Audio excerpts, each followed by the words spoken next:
Vous devez savoir l'importance de votre pasteur. Rien ne peut arriver aux brebis sans que les bergers l'aient permis. Ce n'est pas pour rien. Prie pour moi. C'est pour éviter que le diable les détruise. Je voudrais voyager. Prie pour moi. Pour que le malheur ne m'arrive pas. Est-ce que vous saisissez ça? C'est un mystère que Dieu nous a révélé. Et tout concourt au bien. Peu importe ce que ça doit être. Vous voyez ce que je veux dire? Et quand il a dit, j'ai remarqué encore que les bergers, ici les bergers ne représentent pas grand chose. Dans le naturel comme dans le spirituel ne représentent rien. Il considère son pasteur comme son ami, alors que c'est un ange de Dieu. Il va parler des mal de son pasteur. Dieu sera content. Il est là dans la maison. Vous avez mangé les Thompson. Et avec les bols que vous avez bu, vous ne voyez pas que notre église ici, nous ne sommes pas bénis. Les problèmes, c'est les pasteurs. Oui, parce que vous n'avez pas encore compris le mystère d'un pasteur, c'est quoi. C'est pourquoi vous avez des problèmes. Si vous connaissez le mystère, mon pasteur, vous alliez vous conduire selon ce que Branham dit, selon la révélation, et vous alliez croître dans la grâce. Parce qu'il est là, l'Éternel est mon berger et je ne manquerai. Ici, le pasteur ne représente rien. Et comme j'avais lu l'autre fois, vous savez mes frères, quand un homme a écouté beaucoup de prédications, a écouté beaucoup les mystères être prêchés, a participé à des dédicaces, a participé à des concerts, mais s'il a raté le Saint-Esprit, c'est difficile de traiter avec une telle personne. Frère Branham l'appelle un païen instruit. Vous voyez, Frère Branham a dit ici, c'est comme ça, non? Vous savez ce qu'il a dit? Frère Branham a dit un païen instruit. Le Saint-Esprit dans un homme ne fait pas ça. Les pasteurs prêchent comme on prêche, on parle ici. Bon. Il publie. Le motif c'est quoi? Le motif c'est quoi? Créer le manque de respect. La prédication était destinée pour vous. Vous publiez ça pour qui? C'est l'ange de Dieu qui t'a parlé. Tu publies ça pour un autre. Ils ont créé un groupe. Les jeunes du message s'interrogent. C'est quelle citation dans le message? Ils manquent de respect aux serviteurs de Dieu. Ils prennent là-bas, ils prennent ici, ils publient. L'autre ici parle comme des petits oiseaux. Ça parle, ça crie.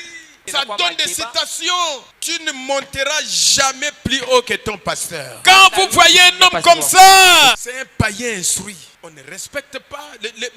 Frère Branham en parle, non? Il dit, ici les bergers ne sont pas considérés. C'est comme ça chez nous les païens. Ils craignent beaucoup les sorciers qu'un berger. Ici on craint beaucoup les sorciers. On ne craint pas les bergers. On ne craint pas les pasteurs. Les autres, un pasteur comme ça à la chair. Les diacres viennent, lèvent prend les histoires, allez, parce qu'il était en train de prêcher. Avant qu'il termine, quelqu'un est venu là-bas enlever les brochures, les pasteurs partent, il tourne là les brochures, on dit, quelle impolitesse c'est ça? Quelle église c'est ça? On a enlevé les brochures, les pasteurs regardent, on avait tout enlevé les brochures. Vous appelez ça un peuple? C'est quel respect ça? Ayez l'esprit du message!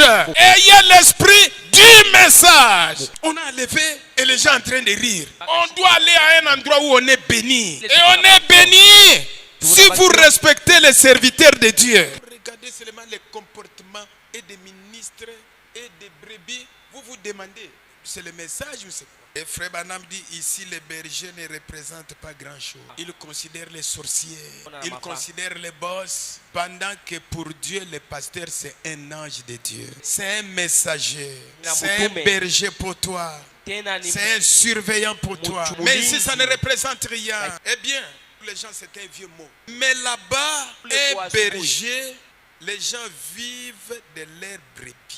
Et c'est le berger qui en prend soin. Une fois en parcourant le pays, j'ai remarqué en Extrême-Orient, un petit comme en Inde, les gens avaient un berger vénin portant sa brebis. J'ai pensé à cette parabole où il est dit, mes brebis connaissent ma voix.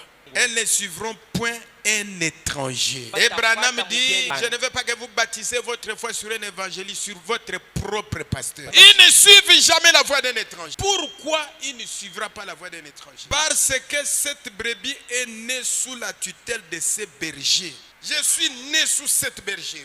J'ai reçu le Saint-Esprit sous cette bergerie. Dieu m'a béni sous cette bergerie. Je me suis marié sous cette bergerie. J'ai reçu une maison sous cette bergerie. Dieu m'a donné des enfants sous cette bergerie. Je n'avais pas d'enfants, mais Dieu m'a donné des enfants sous cette bergerie. Je n'avais pas de véhicule. Dieu m'a donné un véhicule sous cette bergerie. Mes affaires grandissent sous cette bergerie. Et si une brebis est née sous une bergerie, elle apprend à connaître cette voix de la bergerie. Elle ne fera jamais attention à la voix de quelqu'un d'autre. Elle apprend à connaître la voix de ses bergers. Ce que mon pasteur a dit ici, il n'est pas d'accord. Ce que mon pasteur a dit ici, il est d'accord.